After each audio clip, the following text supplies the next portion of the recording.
아랍에미리트 하면 어떤 이미지가 떠오르시나요? 아마 대부분 만수르, 석유 재벌, 사막 위의 7성급 호텔 같은 화려한 모습일 겁니다. 그런데 궁금하지 않으신가요? 이 모래 위의 나라는 도대체 어떻게 이런 기적 같은 부를 쌓아 올렸을까요? 그리고 왜 하필 미국도 중국도 아닌 우리 대한민국에게 그 막대한 AI 오일머니를 싸들고 달려온 걸까요? 만약 이들의 성공 비결이 그저 석유 하나라고 생각하신다면 그건 정말로 거대한 빙산의 일각만 보시는 겁니다. 여기 충격적인 데이터가 있습니다. 화려한 두바이의 GDP에서 석유가 차지하는 비중은 놀랍게도 약 1%에서 2%로 추정됩니다. 이상하지 않나요? 석유 부자 나라라는데 석유 없이 돈을 번다니. 도대체 무슨 일이 벌어진 걸까요? 자, 오늘은 바로 그 비밀을 파헤쳐 보려고 합니다. 화려함 뒤에 숨겨진 UAE의 진짜 성장 엔진은 무엇인지, 그리고 그들이 우리에게 건넨 30조 원 속에 숨겨진 진짜 속내는 무엇인지, 그 근원적인 질문에 대한 답을 찾아 떠나보겠습니다. 우리가 몰랐던 중동의 경제 거인 UAE의 진짜 이야기가 지금 시작됩니다. 자, UAE의 비밀을 파헤치기 위한 첫 번째 목적지는 바로 그 이름 자체에 있습니다. UAE는 아랍에미리트 연합의 약자입니다. 여기서 핵심 단어는 바로 연합이죠. 이건 무슨 뜻일까요? UAE는 단일 국가가 아니라 7개의 독립적인 왕국, 즉 에미리트가 모여 만든 연방 국가라는 겁니다. 마치 7명의 형제가 각자 자기 집을 가지고 살다가 외부의 위협에 맞서기 위해 우리 집안이라는 이름으로 뭉친 것과 비슷합니다. 이 7 형제 중에서도 가장 중요한 두 형제가 있습니다. 바로 맏형격인 아부다비와 실질적인 집안의 살림을 책임지는 둘째 두바이입니다. 이 관계 정말 헷갈리시죠? 그래서 제가 아주 쉬운 암기법을 하나 알려드릴게요.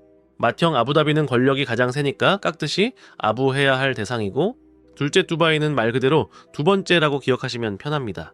실제로 UAE의 수도는 아부다비이고 우리가 흔히 떠올리는 화려한 도시가 바로 두바이입니다. 그럼 이 7개의 왕국은 왜 뭉치게 된 걸까요? 처음부터 끈끈한 형제로 뭉친 걸까요?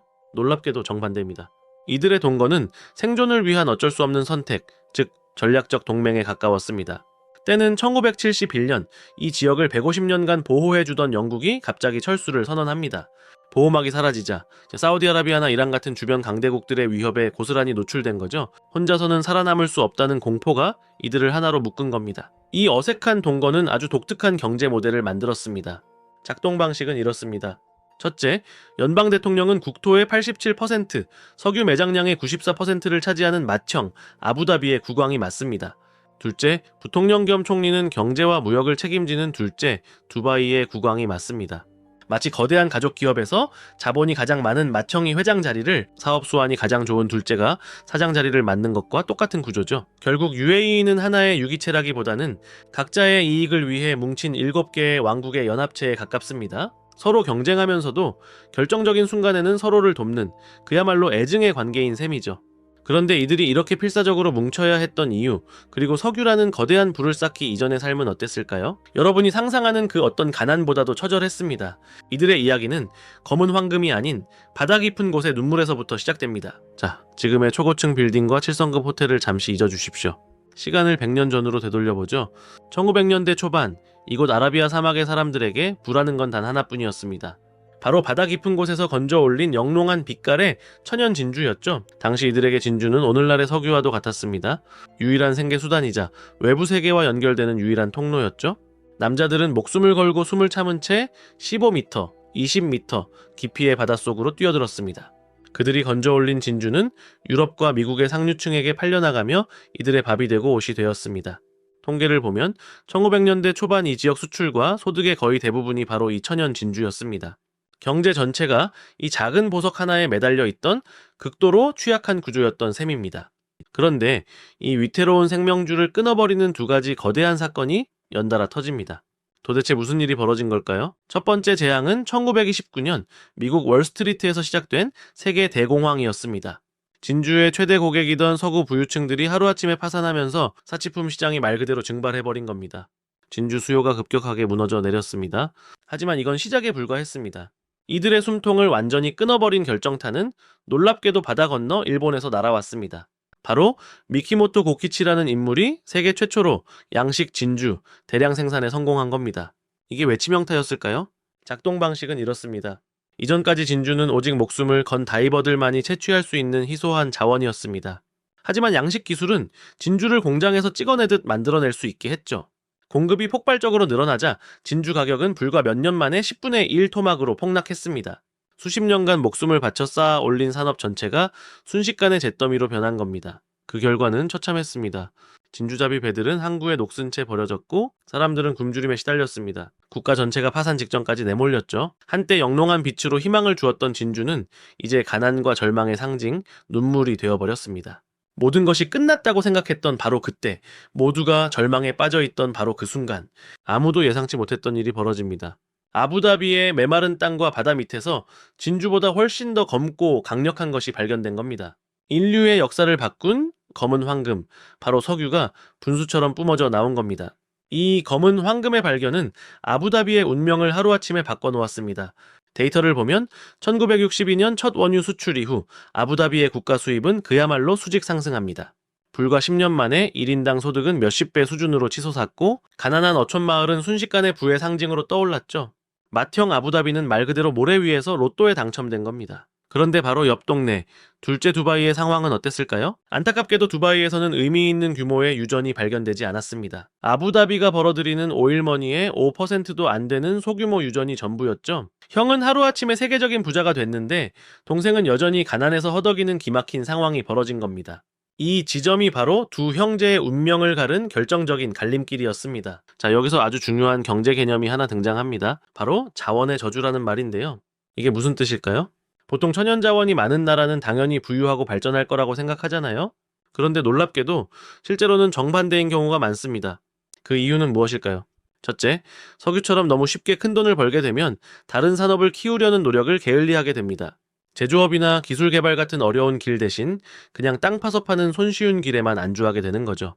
둘째, 막대한 오일머니가 들어오면서 자국 화폐 가치가 너무 올라가 버립니다. 그럼 다른 상품들의 수출 경쟁력이 떨어져서 제조업 기반이 아예 무너져 버리죠. 셋째, 이 거대한 부를 누가 차지할지를 두고 극심한 부패와 정치적 불안이 생겨납니다. 마치 갑자기 거액의 복권에 당첨된 사람이 흥청망청 돈을 쓰다가 결국 파산하고 마는 것과 똑같은 이치입니다. 실제로 데이터를 보면 나이지리아나 베네수엘라처럼 엄청난 석유를 보유하고도 경제가 파탄난 나라들이 바로 이 자원의 저주에 빠진 대표적인 사례입니다. 아부다비는 이제 선택의 기로에 섰습니다. 이 검은 황금을 축복으로 만들 것인가 아니면 저주에 빠질 것인가? 그리고 더 중요한 질문이 있습니다. 아무것도 가진 것 없던 동생 두바이는 이 절망적인 상황을 어떻게 돌파했을까요? 석유라는 지름길 없이 어떻게 형보다 더 화려한 도시를 건설할 수 있었을까요? 놀랍게도 바로 그 결핍이 두바이를 움직인 가장 강력한 엔진이었습니다. 그들은 석유가 아닌 인간의 상상력과 설계에서 새로운 황금을 찾아 나섭니다. 석유가 없다는 것. 그것은 두바이에게 저주가 아니라 오히려 가장 큰 축복이었습니다. 이 역설적인 상황을 가장 잘 보여주는 유명한 말이 있죠. 두바이의 국부 셰이크 라시드 빈 사이드 알 막툼 국왕이 남긴 말입니다. 네, 나의 할아버지는 낙타를 탔고 나의 아버지는 낙타를 탔다. 나는 벤츠를 타고 내 아들은 랜드로버를 탈 것이다. 그의 아들도 랜드로버를 타겠지만 그 다음 세대는 다시 낙타를 타게 될 것이다. 무슨 뜻일까요? 석유라는 자원은 유한하며 언젠가는 고갈될 것이라는 서늘한 통찰이었습니다. 지금 당장 편하게 돈을 번다고 해서 미래가 보장되는 것은 아니라는 위기의식이었죠. 바로 이 문장에서 석유 없이 부자가 되겠다는 두바이의 위대한 설계가 시작됩니다.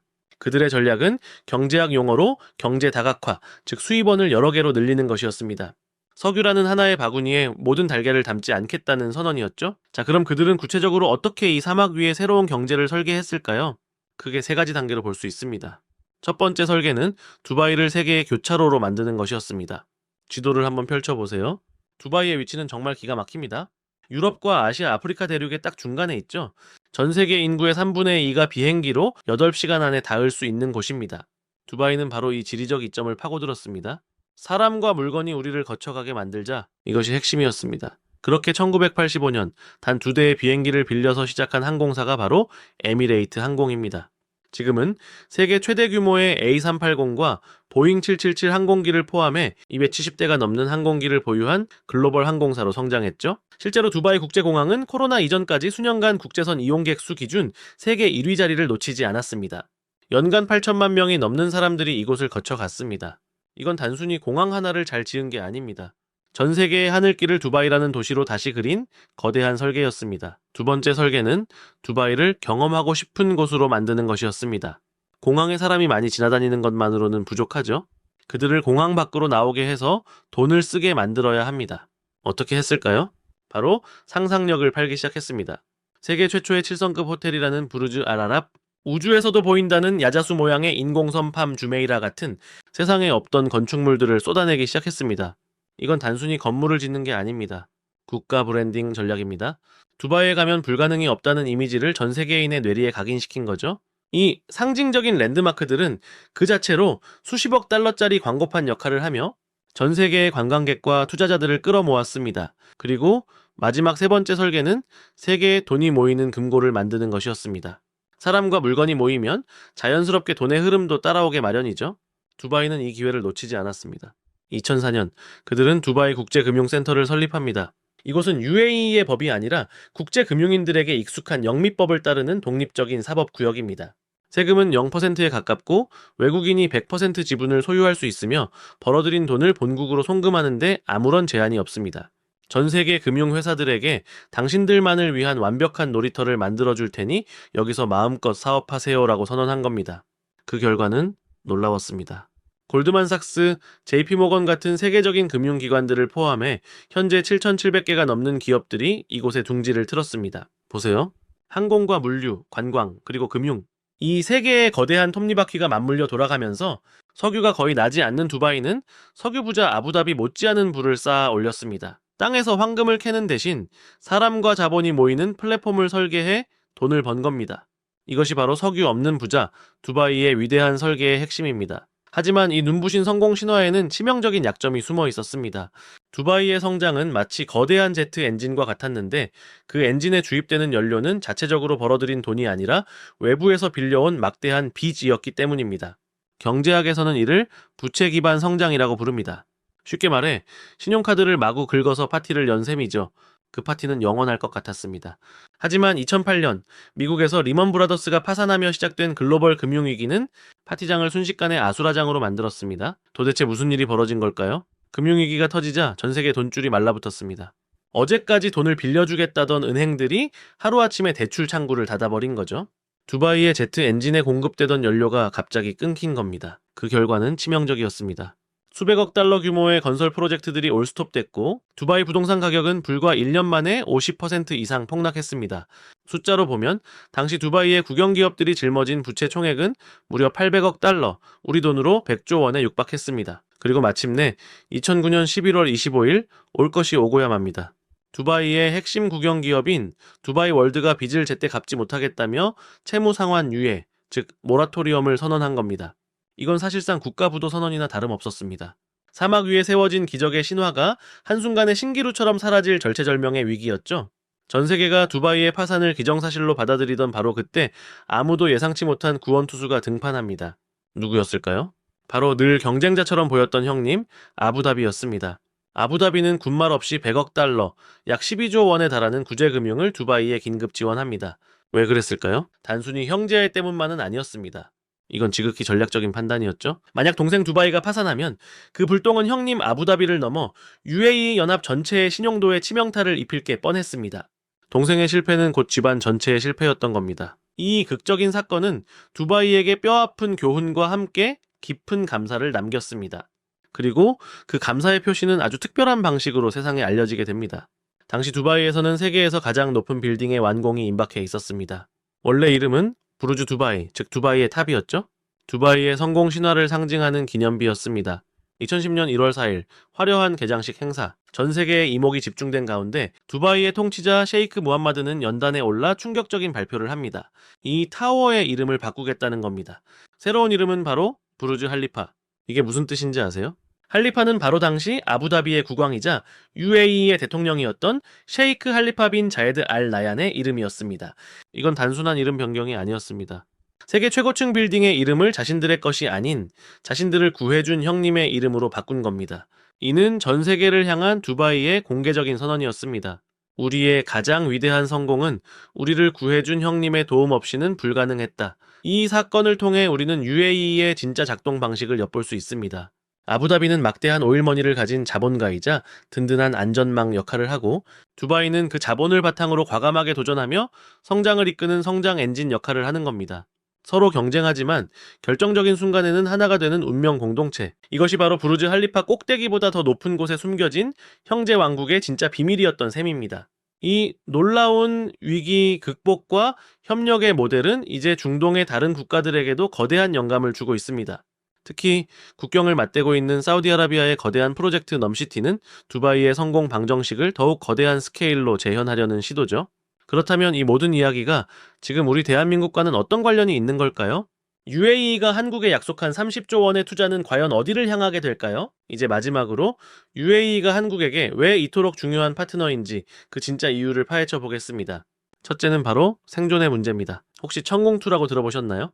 한국형 아이언돔으로 불리는 최첨단 미사일 방어 체계입니다. 그런데 이 천공투의 첫 번째 해외 수출국이 어디였는지 아십니까? 바로 UAE였습니다. 2022년 무려 4조 원 규모의 계약을 체결했죠. 한번 생각해보세요. 한 나라의 하늘, 국민의 생명을 지키는 방패를 다른 나라의 기술에 맡긴다는 것. 이건 단순히 무기를 사고 파는 차원의 문제가 아닙니다. 국가의 명운을 건 최고 수준의 신뢰 없이는 불가능한 일이죠. 둘째는 미래의 문제입니다. 나의 손자는 다시 낙타를 탈 것이라며 석유 이후 시대를 걱정했던 그들의 불안감 기억하시죠? UAE는 그 해답 중 하나를 원자력 발전에서 찾았습니다. 그리고 그들의 첫 번째 원자력 발전소, 즉 UAE 에너지 안보의 심장이 될 바라카 원전을 건설한 나라가 바로 대한민국입니다. 약 24조 원 규모의 이 거대 프로젝트는 UAE가 자신들의 미래 에너지 운명을 한국의 기술력에 맡겼다는 것을 의미합니다. 보십시오. 국방과 에너지. 이 두 가지는 한 국가를 지탱하는 가장 핵심적인 기둥입니다. UAE는 그 두 개의 기둥을 모두 한국이라는 파트너와 함께 세우고 있는 겁니다. 이것이 바로 양국 관계가 단순한 경제 협력을 넘어 특별 전략적 동반자 관계라고 불리는 이유입니다. 결국 UAE가 한국에 약속한 30조 원의 투자는 단순한 오일머니가 아닙니다. 방산과 원전을 통해 확인된 신뢰를 바탕으로 이제는 우주, 바이오 같은 미래 산업까지 함께 열어가자는 전략적 제안인 셈입니다. 그들에게 한국은 더 이상 값싼 노동력을 제공하는 건설사가 아니라 4차 산업혁명 시대를 함께 헤쳐나갈 기술 파트너인 것이죠. 따라서 우리가 UAE를 바라볼 때 이제는 만수르나 사막 위의 화려한 빌딩 너머를 보아야 합니다. 그곳에서 우리는 대한민국 최첨단 기술의 시험장을 그리고 석유시대 이후를 함께 준비할 가장 중요한 전략적 파트너의 모습을 발견하게 될 겁니다. 이것이야말로 우리가 중동의 이 작은 연합 국가를 계속해서 주목해야 하는 진짜 이유입니다.